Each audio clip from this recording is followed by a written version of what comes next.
अस्सलाम वालेकुम।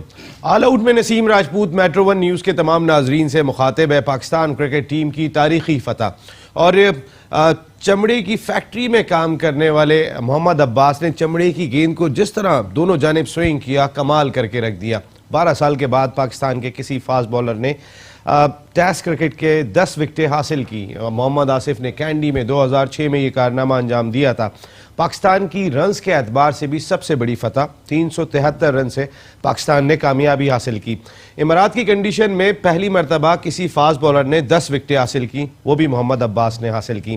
मोहम्मद अब्बास वो बॉलर के जिस तरीके से वेल्डिंग का काम किया, कचहरी में भी काम किया करते थे और उसके साथ अपनी क्रिकेट को जारी रखा।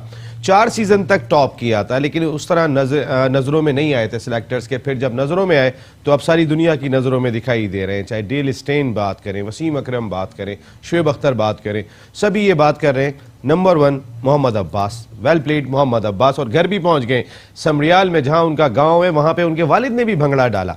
तो जाहिर है जब आप कामयाबी हासिल करते हैं तो ये तमाम की तमाम चीज़ें दिखाई देती हैं।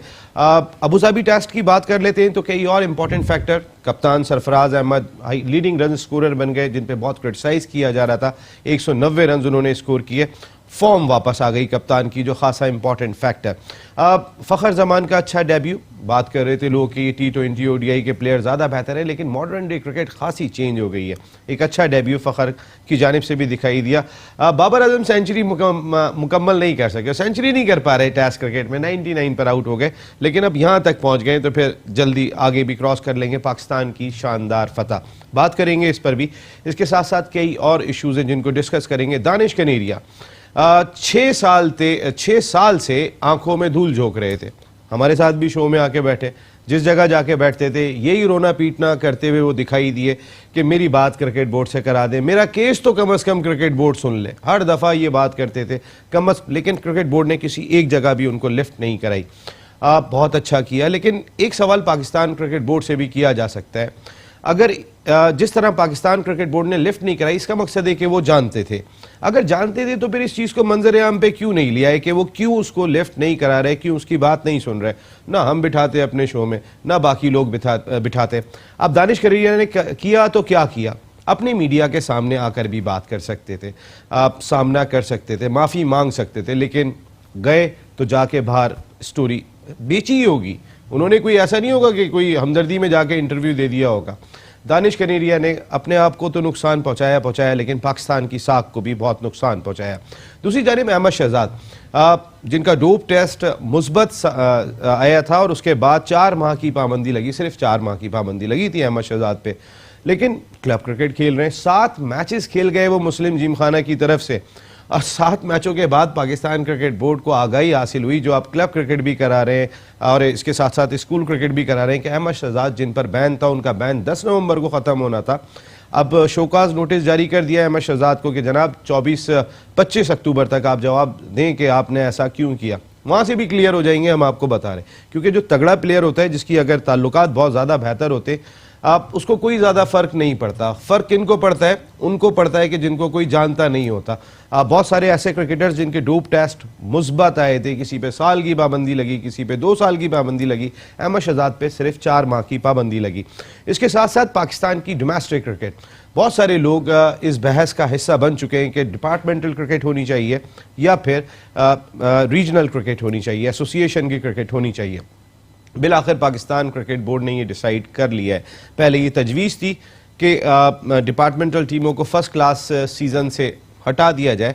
शायद अब ये फ़ैसला कर लिया गया है, क्योंकि मैं शायद इसलिए कह रहा हूँ कि जो शख्सियत मेरे साथ आज शो में गुफ्तगू के लिए मौजूद है, वो जो बात करेंगी वो 100% होगी। पाकिस्तान क्रिकेट का बहुत बड़ा नाम, सहाफ़त का बहुत बड़ा नाम, senior most sports journalist, cricket columnist, analyst, commentator, और ये मुझे शर्फ हासिल है, मेरे इंतहाई काबिल एहतराम उस्ताद अब्दुल माजिद भट्टी साहब शो का हिस्सा है। हाँ, और उनके साथ मौजूद हैं पाकिस्तान के दमंग, हम तो बात करते हैं नॉर्मल तो आते ही नहीं, वो जब आते हैं तो फिर खुल के आते हैं, और 1 2 3 ऐसे कई सारे क्रिकेटर्स हैं जिनकी कोचिंग कर चुके हैं। सरफराज अहमद, शुएब मलिक, ये सब उनकी कोचिंग का हिस्सा बन चुके हैं। पाकिस्तान के former first class cricketer, show की जान साजिद खान साहब, thank you very much. Majid Bhatti साहब को देखा आज, आप भी बहुत तैयारी से हैं साजिद खान साहब, उस्ताद मोहतरम है। भट्टी साहब, आप ही से मैं आगाज़ करूँगा। ये जिस तरीके की कारकर्दगी हमने देखी पाकिस्तान टीम की, रंजों के एतबार से बड़ी फतह। ऑस्ट्रेलिया की गो के एक यंग टीम थी, इतने ज़्यादा एक्सपीरियंस उसके साथ नहीं था, लेकिन हम भी इस फॉर्मेट के अंदर स्ट्रगल कर रहे थे। देखिए, मेरे ख्याल में बहुत बड़ी फतह थी पाकिस्तान क्रिकेट के लिए। और पाकिस्तानी नहीं, आप देखें कि शेन वॉन तारीफ कर रहे हैं पाकिस्तान की, शेन वॉटसन ने तारीफ की है, माइकल वॉन ने तारीफ की है, एबी डिविलियर्स तारीफ कर रहे हैं।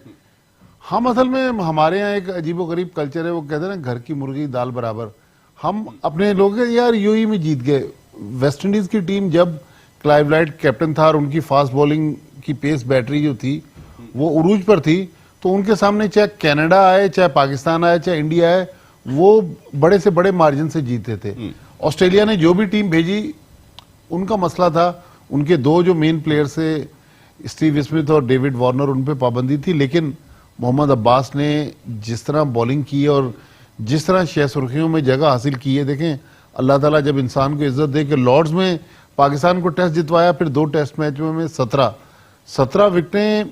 मैं आज कहीं पढ़ रहा था तो वो साहब लिख रहे थे कि ऑस्ट्रेलिया ने तैयारी की थी यासिर शाह के खिलाफ कि यासिर शाह को किस तरह निपटना है, तो यासिर शाह ने तो इतना उनको डैमेज नहीं किया, मोहम्मद अब्बास ने बिल्कुल आउट क्लास कर दिया। फिर सरफराज अहमद को एशिया कप की परफॉर्मेंस के बाद जिस तरह लोग टारगेट कर रहे थे, वो कह रहे थे जी इसकी क्रिकेट खत्म हो गई, इसकी कप्तानी खत्म हो गई। लेकिन अल्लाह ताला जिसको नसीब इज्जत दे, हम और आप कुछ नहीं कर सकते। देखें 94 वहां से सरफराज ने बनाए जब पाकिस्तान के 57 फॉर 5 थे, 51 फॉर 1 और 57 फॉर 5।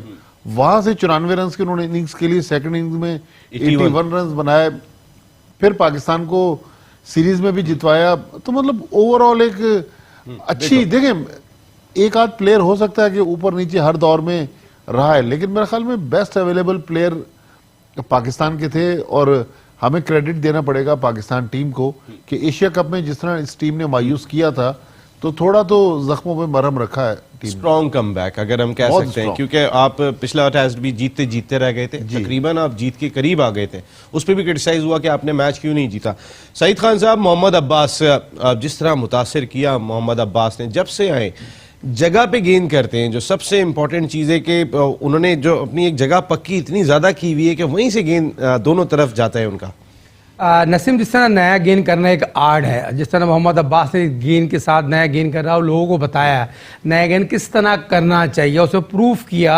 और जिस तरह की एशियन विकेटें थी जहाँ फास्ट बॉलर जिस तरह की गेंद नहीं कर सकते, जैसे सर माजिद भट्टी साहब ने बात बताई, जिस तरह अब्बास के हवाले से ना आपने इंट्रो दिया, बात ये अब्बास ने अपनी मेहनत से प्रूफ किया और टैलेंट कभी छुपता नहीं है और टैलेंट से उभर के सामने आया। आज पाकिस्तान यकीनी तौर पर बहुत खुश नसीब है, हमारे मुल्क में एक ऐसा बॉलर उभर के सामने आया जिसने 11 टेस्ट में 10 टेस्ट में 50 विकेटें, 11 टेस्ट में और इस सीरीज में 17 विकेटें ली और दुनिया का वाहिद खिलाड़ी है मेरे ख्याल में जो ऑस्ट्रेलिया के खिलाफ अगर देखा जाए, फजल महमूद, इमरान खान, वसीम अकरम और अब्बास सरफराज अहमद और जो 5वें खिलाड़ी इन्होंने 10 विकेटें हासिल की। और जिस तरह सबसे बड़ी चीज कि दुनिया के पहले बॉलर के जिन्होंने इमारात की कंडीशन में 10 आउट किए हैं, इससे पहले किसी ने नहीं किया, और जिस तरह बॉलिंग की और जिसने और बॉलिंग पेस से की है, ये देखें जिस तरह सरफराज ने आउटस्टैंडिंग कैच पकड़ा, वर्ल्ड का बेस्ट कैच की देखा जाए, लेफ्ट साइड पे पूरा फ्लिक किया हुआ था, बेस्ट जो उसने जो कैच किया है जिस तरह सरफराज ने।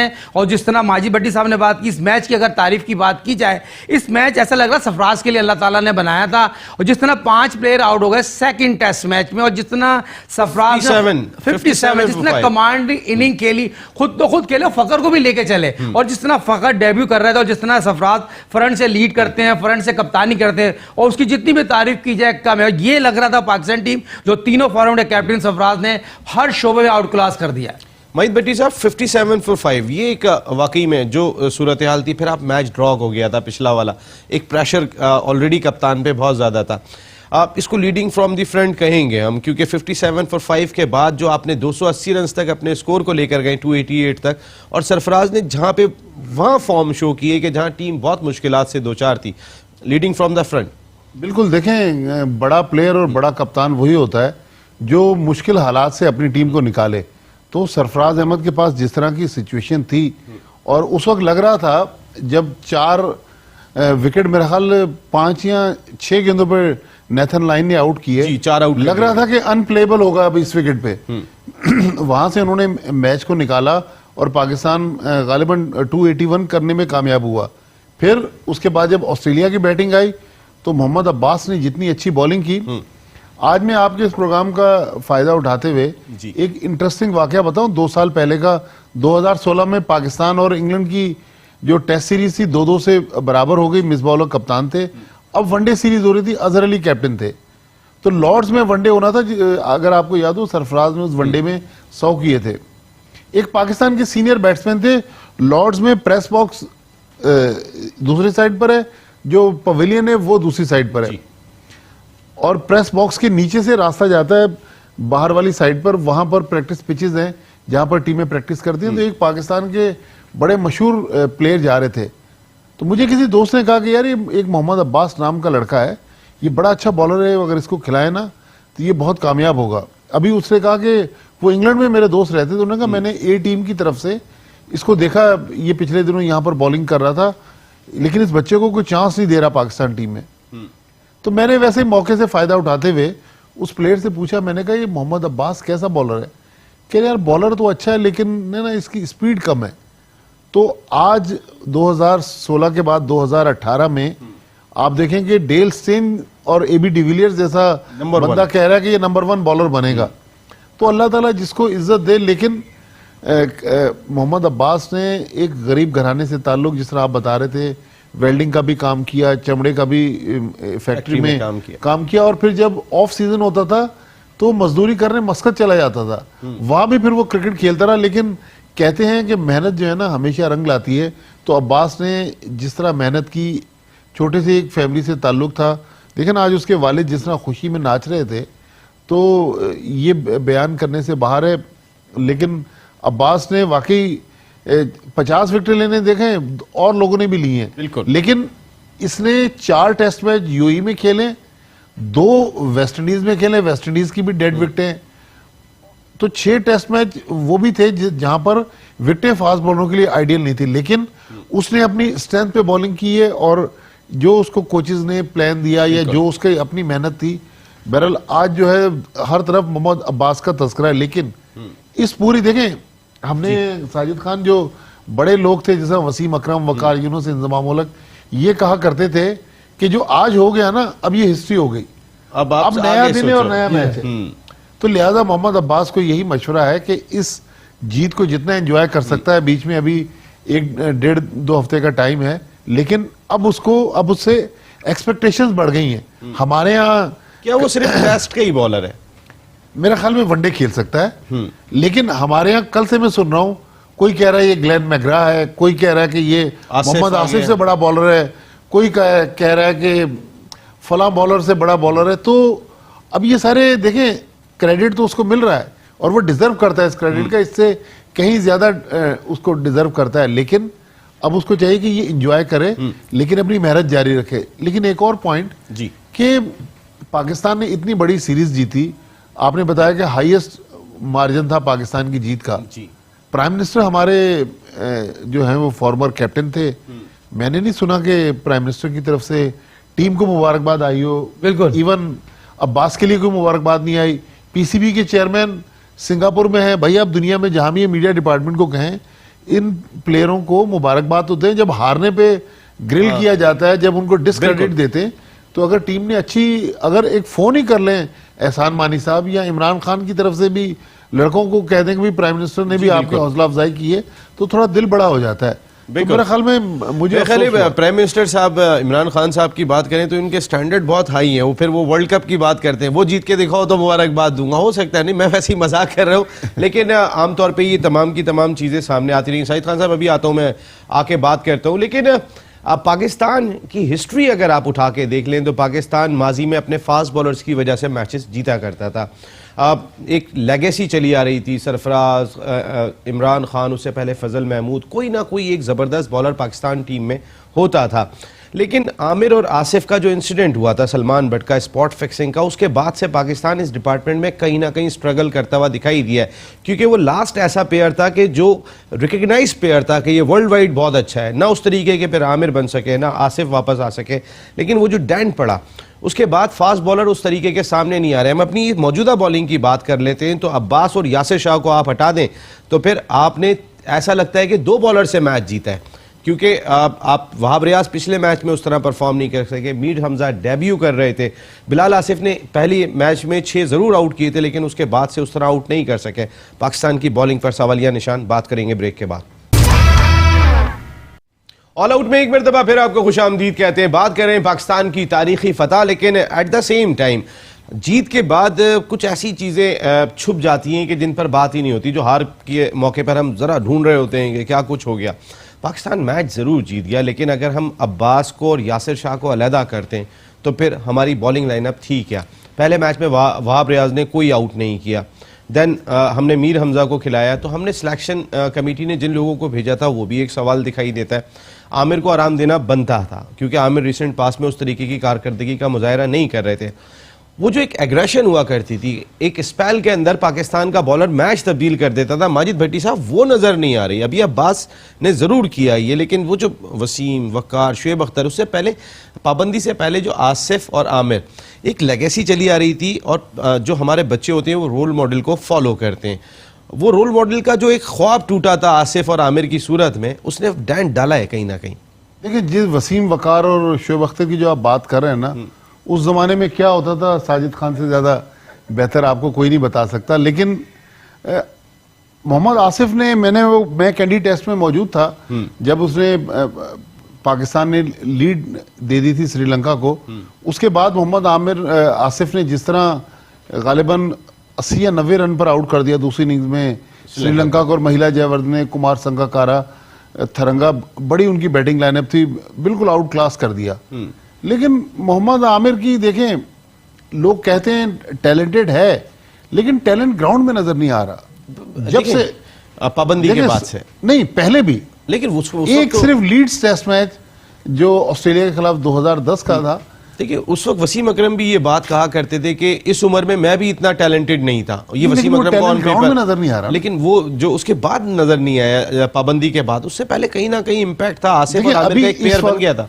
इस वक्त वो कायद-ए-आज़म ट्रॉफी खेल रहा है, और मैं कहीं सोशल मीडिया पे अतीकु जमा जो उनके कोच हैं सुई सदर्न गैस के, उनको पढ़ रहा था। उन्होंने लिखा था, उन्होंने कहा कि इसकी बॉलिंग में स्विंग खत्म होगी, इसको अरेस्ट करना चाहिए।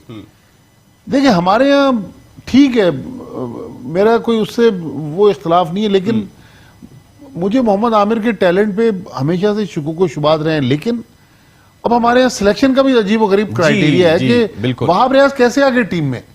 अब ये वकास मकसूद वनडे का बेस्ट बॉलर था लास्ट ईयर, आपने अभी इसको T20 टीम में डाल लिया, तो इफ एंड बट्स बहुत है। बहुत मैचों में 20 आउट हैं, लेकिन एक अच्छी इस वक्त आपका फवाद आलम टॉप स्कोरर कायद-ए-आज़म ट्रॉफी का ए टीम के साथ नहीं गया। अपना एजाज सीमा, उसने सबसे ज्यादा विकेटें ली हुई हैं, उसको सिलेक्ट नहीं किया। तो सिलेक्शन कमेटी में ना कहीं भी तसलसल नजर नहीं आ रहा, नहीं नजर आ रहा। साजिद खान साहब, ये वाकई में, और आप अक्सर ये बात भी करते हैं, जुनैद खान ने एक मैच दिया आपने एशिया कप में, उसने शानदार बॉलिंग करके दी आपको। जुनैद खान को रिवार्ड मिलना चाहिए था कि एटलीस्ट आपकी बॉलिंग जहाँ स्ट्रगल कर रही है। हम बात कर रहे हैं हमारी बॉलिंग उस तरीके की दिखाई नहीं दे रही, हमने जुनैद को बाहर कर दिया। फवाद आलम की अभी बात की, वो क्यों बाहर है, कोई बात बताने को तैयार नहीं है। तो ये कहीं ना कहीं पसंद ना पसंद का चक्कर है जो मुल्क को नुकसान पहुंचा रहा है। मुल्क को नुकसान पहुंचाने की कोशिश की जा रही है काफ़ी अरसे से। अगर फवाद, खुर्रम मंजूर, शान मसूद बहुत टैलेंटेड बॉलर हैं, बैट्समैन भी हैं। असगर की बात की जाए, देखें माजिद भट्टी साहब का वसी एक्सपीरियंस है, पूरी दुनिया को मैच कवर करते हैं, और मेरे ख्याल में हमारी खुशकिस्मती है वक्त के फ़ायदा उठाते हुए। जैसे कोच और सिलेक्शन कमेटी इख्तलाफात हैं, उसमें कोई दो राय नहीं है। कोच ने इस टीम को डिस्टर्ब किया है और डंके की चोट पे गया, टीम को सेट होने नहीं दिया। जब टीम जीतती है तो अपने आप को मनवा लेता है, टीम हारती है तो कप्तान पे मलवा डाल देता है। तो ये चीज़ें नहीं होना चाहिए, एक पेज पे होना चाहिए। और अल्हम्दुलिल्लाह जिस तरह पाकिस्तान क्रिकेट टीम जीती है, और सरफराज ने आकर कहा सिलेक्शन कमेटी, कोच और तमाम लोगों की जीत है। जब पहला टेस्ट खत्म हो रहा था या पहले 5वां दिन था, तो कोच ने मीडिया में उसको बयान देने का कोई राइट नहीं होता, वो सेंटर कांटेक्ट में आता है। उसने बोला मैंने प्लान दिया कप्तान को, या वहाब रियाज से जाना और इससे जाना, ये वो कौन होता है या बात करने की मीडिया में। तो बात ये होती है कोच, जब से कोच आया है और इसने पाकिस्तान क्रिकेट टीम को डिस्टर्ब कर दिया। बहुत से ऐसे प्लेयर है, मोहम्मद आमिर तो पिछले 1-2 साल से डिजर्व नहीं करता था, और हम बात करते हैं ग्रेट वसीम अकरम, वकार, शुएब अख्तर, ये गॉड गिफ्टेड बॉलर थे। उनका मुकाबला करने की उनकी कारकर्दगियां बहुत ही बेहतर थी, वो उनकी जो मिसाल है वो मिल नहीं सकती। और मोहम्मद आमिर हमेशा चॉइस मैच खेलने को पसंद करते हैं। जब अबू धाबी का टूर हो रहा था उसने पाकिस्तान क्रिकेट बोर्ड से रेस्ट मांगा, मगर पाकिस्तान क्रिकेट बोर्ड को टूर करा दिया। और जब इंग्लैंड काउंटी खेलने गए उसके बाद ऑस्ट्रेलिया सीरीज में आए, अनफिट प्लेयर आया तो उसको क्यों खिलाया? तो कोच की लायकी में था। आप दोबारा देखें, अम्माद वसीम को आपने सेलेक्ट किया, अब वो 100% फिट था, उस वक्त वो कोच लेके नहीं गया, अब 2020 में कैसे आ गया वो? नहीं, बहुत सारी चीज़ें इस तरीके की दिखाई दे रही है ना। हमने बात की जुनैद खान ने जो परफॉर्म किया था, जुनैद खान आखिर अताब में क्यों है। अब फिर दूसरी चीज़ ये कि हम फ़खर ज़मान, हमने एक क्राइटेरिया भी बना देते हैं, एक छाप भी लगा देते हैं, तुम टेस्ट के प्लेयर हो, तुम वनडे के प्लेयर हो, तुम T20 के प्लेयर हो। फ़खर ज़मान को अब तक हम रेट नहीं करते थे, हालांकि मॉडर्न डे क्रिकेट चेंज हो चुकी है। डेविड वार्नर एक सेशन के अंदर 100 स्कोर कर रहे हैं, हमने भी कहा खिलाएं आप फ़खर को, फ़खर ने परफॉर्म कर दिया। अब्बास बाकी जगहों पे क्यों नहीं है? मेरा सवाल ये होता है कि अब्बास अगर इंग्लैंड में भी अच्छी बॉलिंग कर रहे हैं, आयरलैंड में भी अच्छी बॉलिंग कर रहे हैं, अब्बास को आपने इस कंडीशन के अंदर, वो हिस्ट्री में पहला बॉलर बन गए जिन्होंने इमारात में 10 आउट कर दिए, तो फिर वाई नॉट अब्बास T20 और ODI टीम का हिस्सा है। और इकॉनमी की भी बात कर लेते हैं तो वर्ल्ड में सबसे बेहतर इकॉनमी है जिन्होंने 50 विकेटें हासिल की हैं, वर्ल्ड में सबसे ज़्यादा। देखिए नसीम, इनको वनडे और टेस्ट में इनको खिलाना चाहिए। जो नया बॉल पाकिस्तान, बहुत से बॉलर नया गेंद करना ही नहीं जानते, और नया बॉल करने के लिए आपको आर्ट चाहिए। अब्बास के आने से आपको एक एंड, सपोर्टिंग एंड मिल जाएगा। और पाकिस्तान को जो बड़े अरसे थे, तो नया बॉल जो हम कह रहे हैं नई बॉल पे पावरफुल बॉलर करने वाला नहीं है। अब्बास का कॉन्फिडेंस बहुत अच्छा है और अब्बास को ODI में शामिल करना चाहिए, टेस्ट और वनडे में उसको खिलाना चाहिए। T20 क्यों नहीं? ODI में जो सबसे बड़ा एडवांटेज होगा कि दोनों एंड से नए गेंद चलते हैं जी, हाँ, और वो नए गेंद अच्छा करते हैं जी, बिल्कुल। और बस T20 क्यों नहीं? मेरा सवाल ये कि आप T20 में क्यों नहीं खिला सकते हैं अब्बास को? अब जितना उस्मान ख्वाजा था, उसने आउटस्टैंडिंग बैटिंग की दुबई टेस्ट में, लेकिन ऑस्ट्रेलिया की वनडे और T20 टीम में नहीं था। देखें, दुनिया में उन्होंने प्लेयर्स को टारगेट किया हुआ है कि ये इस फॉर्मेट में फिट है, ये इस फॉर्मेट में फिट है। हमारे यहाँ ये है कि वो T20 में परफॉर्मेंस देता है, टेस्ट मैच खेल जाता है, टेस्ट में देता है, वनडे खेल जाता है। हमने हर प्लेयर को हर फॉर्मेट के लिए रखा हुआ है। तो मेरे ख्याल में मैं बात ये कर रहा हूँ कि आपकी बॉलिंग जब स्ट्रगल कर रही है, वहां सवाल आ रहा है कि आपकी बॉलिंग डिपार्टमेंट, हम बात कर रहे हैं हमने 2 बॉलर से आउट किया है ऑस्ट्रेलिया को, सही मायनों में देखा जाए तो जब एक बॉलर जो है वो फॉर्म में दिखाई दे रहा है, हम उसको चेक क्यों नहीं कर सकते कि जब हम बाकियों को भी स्ट्रगल करते हुए देख रहे हैं, उस सूरत में? देखिए, ये थ्रेट तो जरूर है दूसरे बॉलरों के लिए। अब ये हसन अली वगैरह जिनके चंद मैच खेल के कॉलर खड़े हो गए थे, शादाब खान काबू में नहीं आ रहे थे, वो समझ रहे थे कि मैं शेन वॉर्न बन गया हूं। अब उनके लिए थ्रेट तो आ गई। बिलाल आसिफ, देखें, उतनी उसने अच्छी बॉलिंग नहीं की जितनी पहली इनिंग्स में, पहले टेस्ट मैच में की थी, लेकिन बहरहाल थ्रेट तो आ गई। और मैं बड़ी जिम्मेदारी से ये बात कह रहा हूं कि अगर दुबई टेस्ट में शादाब खान फिट होता, कोच कभी बिलाल आसिफ को नहीं खिलाते। बिलाल आसिफ तो तब खेला कि जब उसको ग्रोइन प्रॉब्लम हो गया शादाब खान को। लेकिन लड़कों का ऊपर आना, ये देखें, ये जो 2-2 मैच खेल के जिनके कॉलर खड़े हो रहे हैं, लेकिन बात जगहों में देखें मिकी आर्थर को हमें क्रेडिट भी देना पड़ेगा। अब सब लोग कह रहे थे कि फखर जमान लिमिटेड ओवर का प्लेयर है। इस टेस्ट मैच में नहीं, इंग्लैंड का पूरा टूर उसने फखर जमान को आयरलैंड, इंग्लैंड में टेस्ट टीम में साथ रखा, कैरी किया। अभी दुबई टेस्ट में साथ रखा, जहां मौका मिला खिलाया, और उस लड़के ने प्रूव करके दे दिया। पहली इनिंग्स में 94 किए, सेकंड इनिंग्स में भी 70-72 रन किए। तो बहरहाल बास जगहों पर, लेकिन मिकी आर्थर का जो सबसे बड़ा मसला है, जो पास में ऑस्ट्रेलिया और साउथ अफ्रीका की टीम के साथ भी था, कि वो अगर किसी को पसंद करता है तो हद से ज्यादा पसंद करता है, आउट ऑफ वे, और डिसलाइकिंग उसकी बहुत स्ट्रांग है। अगर वो नहीं चाहता, वहां जुनैद खान ऐसा लग रहा है मुझे कि कहीं ना कहीं जो है वो डिसलाइकिंग में है, क्योंकि जुनैद खान से कोई ऐसा इंसिडेंट हुआ है कि जुनैद जब आते हैं परफॉर्म करते हैं उसके बाद बाहर कर दिए जाते हैं। कहीं ना कहीं जुनैद ने परफॉर्म किया था वनडे मैच में, अब T20 में पता नहीं। अब अगर जुनैद आ जाता तो शाहीन अफरीदी बाहर हो जाता, उस्मान शिनवारी बाहर हो जाता, फिर हमारे यहाँ ये डिबेट आ जाती कि इन प्लेयर्स को बाहर कर दिया। हसन अली पिछले 1.5 साल से परफॉर्मेंस दे रहा है, तो देखिए कहीं ना कहीं तो हमें बैलेंस करना पड़ेगा। बैलेंस करना पड़ेगा, बिल्कुल important टीम है। तो 15-16 की सिलेक्ट होनी है। अब्बास के लिए, क्योंकि अब हॉट केक होंगे, अगर मैं पीएसएल सीजन 4 की बात कर लेता हूं तो फ्रेंचाइज ने अब तक उस तरीके से उनको मौका नहीं दिया, लेकिन कितना इंपॉर्टेंट होगा ये पीएसएल सीजन 4 अब्बास के लिए, क्योंकि इस वक्त टीम्स उनको बिल्कुल ढूंढ रही होंगी। जो उनकी कारकर्दगी है उसमें कोई दो राय नहीं है, उसको हर टीम लेने चाहेगी और हर टीम चाहेगी उसको खिलाना। उनकी क्वालिटी, उनके ग्राउंड में जितनी मेहनत, जो ईमानदारी और दयानतदारी से वो बॉल कर रहे हैं और जितनी शोहरत उन्होंने हासिल की है, तो अल्हम्दुलिल्लाह बड़े अरसे बाद एक ऐसा बॉलर मिला। पाकिस्तान सुपर लीग में जो भी टीम को लेगी उसकी कामयाबी होगी, उसको पता होगा ये बॉलर में कितनी जान है और लंबा चलने वाला बॉलर है। जिस तरह आप माजी भट्टी साहब और आप बात कर रहे हैं, देखिए शेरवानी की बात की जाए या उसकी बात की जाए, इनमें टैलेंट है, मगर इनको टीम के साथ रखें, 2020 और ओडीआई खिलाएं। टेस्ट मैच के लिए क्वालिटी बॉलर होना चाहिए जो बड़ा लंबी बॉलिंग करना जानता हो। मिल नहीं रहे ना वो। देखिए नियत, सिलेक्शन कमेटी किसको खिलाएंगे? सिलेक्शन कमेटी सिलेक्टर भी है, मैनेजर भी है। किसको खिलाएंगे? तौसीफ अहमद ए टीम के सिलेक्टर भी हैं, मैनेजर है।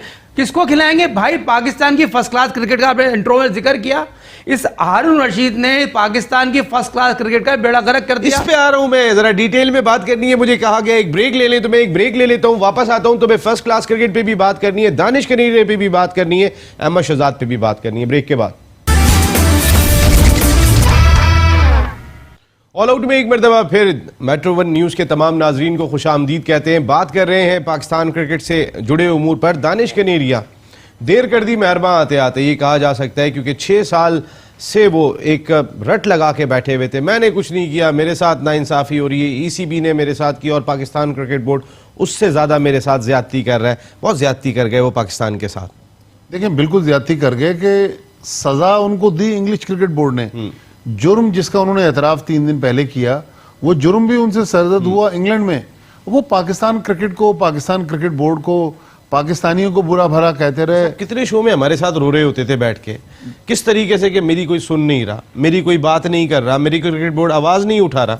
लेकिन नसीम, इस कैमरे की आंख से और आपके इस चैनल के तवज्जुह से, मैं अगर कोई हुकूमत का जिम्मेदार ये प्रोग्राम सुन रहा है, इस मुल्क में जब शहबाज शरीफ जेल में हैं, आसिफ जरदारी को एफआईए बुला रही है, मैं कह रहा हूं एक बार ये जितने क्रिकेटर्स कहते हैं ना हम बेगुनाह हैं, जरा एफआईए रखे ना इनको 2 दिन, तो उसके बाद देखें ये किस तरह तोते की तरह सच बोलते हैं। 11 रुकनी टीम बनाना मुश्किल नहीं हो जाएगी? नहीं, बात कर रहे हैं। देखें ये आम आदमी जब पुलिस को भुगत रहा है, सियासतदान भुगत रहे हैं, ब्यूरोक्रेट्स भुगत रहे हैं, तो इन क्रिकेटर्स को भी जरा पता चले ना। और फिर ये तो वो खेल है साजिद खान साहब जो हम सबको एक जगह जमा कर देता है, एक लड़ी में पिरो देता है। हम उस खेल की बात कर रहे हैं, हम उस खेल के सब कौम को खुशियां देता हो, उसका भी एहतसाब होना चाहिए। नसीम, जिस बंदे ने 6 साल पहले जो हरकत की, मुल्क को डैमेज किया, उसको ताहयात तो पाबंदी लग गई और जिस तरह एफआईए को भी फ्रंट से उसको बुलाना चाहिए और ऐसे लोगों को पूछा जाए कैसे, कितने में स्टोरी बेची। हमारे मुल्क के जो मारूफ साफ़ी हैं, जो हमारा मॉडर्न मीडिया है, जिसने हमेशा हक और सच की बात करने की कोशिश की, जो जिसके साथ ज्यादती होती थी, हमारे मॉडर्न मीडिया ने बहुत सपोर्ट की। इसने मॉडर्न मीडिया को डैमेज किया, इस मुल्क को डैमेज किया। मैं ये प्लेटफार्म के तवज्जुह से, हमारे प्रोग्राम के तवज्जुह से तमाम उन लोगों से रिक्वेस्ट करूंगा, हकायत पे से पर्दा उठना चाहिए और ऐसे लोगों को इबरतनाक सजा मिलनी चाहिए। और पाकिस्तान में जिसने पाकिस्तान के साथ खेला, उन मोहसिनों के साथ खेला जिसने उसको सपोर्ट करने की कोशिश की, उन लोगों के साथ खेला जिसने चैनल पे बिठाया, और ऐसी मिसाल बननी चाहिए तारीख की। ऐसी चीजें वो करके गए कि देखिए मैं अकलियत से ताल्लुक रखता हूँ, इस वजह से मेरे साथ जुल्म हो रहा है। यानी आप एक नया फलसफा छोड़ रहे हो, बजाय इसके कि हमारे मुल्क में जिस तरीके से हर किसी का ख्याल। कंट्री है, देखें अकलियत के लोग भी हमारे भाई हैं, हमारे दोस्त हैं, लेकिन जिस तरह दानिश कनेरिया इंडिया में जाके कोई बात करते थे, यहाँ आके कुछ और कहते थे और सारा झूठ। देखें बहुत अच्छी साजिद खान ने बात की कि एफआईए को दें कि भाई आपने कैसे, अगर आपको ये अपनी गलती माननी थी, आमिर और आसिफ ने जाके इंटरव्यू नहीं भेजा था अल जजीरा को जी। ये जिस तरह अरब टीवी को इंटरव्यू भेज रहे थे, मैं तो कह रहा हूं कि क्रिकेटर्स को जिस वक्त वो पाकिस्तान टीम में आए, चाहे वो मोहम्मद अब्बास हो, चाहे दानिश कनेरिया हो, उस वक्त उनसे बैंक स्टेटमेंट लें और उनके एसेट्स देखें कि भाई वो क्रिकेट से कितना पैसा कमा रहे हैं और दूसरे जराए से उनके पास कितना पैसा आ रहा है, आमदनी आ लेकिन रही इस तरह पाकिस्तान को बदनाम करके आपने इंटरव्यू बेचा और जाके अपने जुर्म का एतराफ कर लिया, शर्मनाक बात है। बहुत शर्मनाक बात है। और FIA वाकई इस सिलसिले में तहकीकात करे और करार वाकई सजा दे, ऐसे नहीं, ताकि आने वाली नस्लों को भी जो है इस चीज़ का एहसास हो कि ये खेल हम सबको खुशियां दे रहे हैं, एक जगह पे जमा करता है। भट्टी साहब, अहमद शहजाद का क्या मामला है? अहमद शहजाद 7 मैच खेल के मुस्लिम जिम खाना के लिए, कोई पूछने वाला नहीं है। आपकी पाबंदी 10 नवंबर को ख़त्म होनी थी, आप 7 मैच खेल चुके हैं और फिर सिर्फ 4 माह की सज़ा उन्हें मिली। देखिए नसीम, अहमद शहजाद और उमर अकमल इतने बड़े टैलेंटेड प्लेयर इस पाकिस्तान क्रिकेट में, लेकिन वो उनको किसी दुश्मन की जरूरत नहीं है, वो अपने दुश्मन खुद हैं। आप देखें कितने मज़हका खेज अंदाज में अहमद शहजाद को बचाया गया है कि फैसलाबाद में वो मैच खेलने गया हुआ है कि वालदा की दवाई, अहमद शहजाद की वालदा की दवाई अहमद शहजाद की बीवी ने अहमद शहजाद को खिला दी, और वो भी अल्लाह उनको जो है मूजी मर्ज में मुब्तला है, कैंसर की मरीजा हैं उनकी वालदा, अल्लाह ताला उनको सेहत दे, आमीन। लेकिन एक इशू से निकले हैं, दूसरे में फिर फंस गए। कल कायद-ए-आज़म ट्रॉफी में हबीब बैंक की तरफ से 124 उमर अकमल ने भी 124 की है जी। खुशी हुई कि एक टैलेंटेड प्लेयर, देखें यहां मिकी आर्थर को हम क्रेडिट देंगे कि उन्होंने इन लड़कों को डिसिप्लिन करने के लिए दिमाग जो से ही किया, लेकिन अब ये लड़के खुद ही सबक हासिल नहीं कर रहे ना। अब आप बताएं कि अहमद शहजाद किसकी जगह आएंगे पाकिस्तान टीम में? फखर ने रन कर मामूल दिए, हक है, फखर जमान है, बिल्कुल मोहम्मद हफीज ने रन रन कर दिए, फिर नए लड़के पीछे से आ रहे हैं, तो किसकी जगह आएंगे ये पाकिस्तान टीम में? बिल्कुल। लेकिन इसके बावजूद कहीं ना कहीं सपोर्ट दिखाई देती है अहमद शहजाद को, इस चीज को महसूस किया गया है। देखिए इसमें कोई दोहराई नहीं है, बिगड़े हुए बेटे हैं, गिलास ये तोड़ते हैं, मोबाइल ये तोड़ते हैं, शीशा ये तोड़ते हैं। सपोर्ट है हारून रशीद की, इनको पाकिस्तान के डायरेक्टर जब हमसे क्रिकेट के उनके करता धरता है। फैसलाबाद में जब ये टूर्नामेंट हो रहा था और हारून रशीद रोए रवा थे, और जिस तरह काजन ट्रॉफी का जिक्र करते चले, काजन ट्रॉफी स्वीगेस का मैच हो रहा है, 4 दिन का मैच 3 दिन हो रहे हैं, एक दिन पिच खुद गई, पिच बनने में लग गई, तो सारा कुछ हारून रशीद को सुरा रहे हैं। और नसीम जिस तरह वक्त का फायदा उठाते हुए, और हारून रशीद जिस तरह डिपार्टमेंट के पीछे लगे हुए, खुद भी एक डिपार्टमेंट से क्रिकेट के लिए, उस डिपार्टमेंट को बंद कराया। पाकिस्तान क्रिकेट बोर्ड में जब से वहां है, डिपार्टमेंट से रोजगार है, वो उधर ही है। नहीं डिपार्टमेंट कब से है? बहुत अरसे से पाकिस्तान क्रिकेट बोर्ड में ये लोग बनने से पहले से, पाकिस्तान बनने से नहीं, पाकिस्तान बनने के बाद आए हैं, मगर बात ये जो उनकी कारकर्दगी है, 23 टेस्ट मैच है, 3 सेंचुरी है, मगर पाकिस्तान क्रिकेट बोर्ड में बड़ी इंपॉर्टेंट पोस्टों पे मौजूद हैं। शफीक पापा की बात करूं, हारून रशीद की बात करूं। एक आखिरी सवाल करते हैं, इस पे भी हम कल बात, भट्टी साहब ये क्या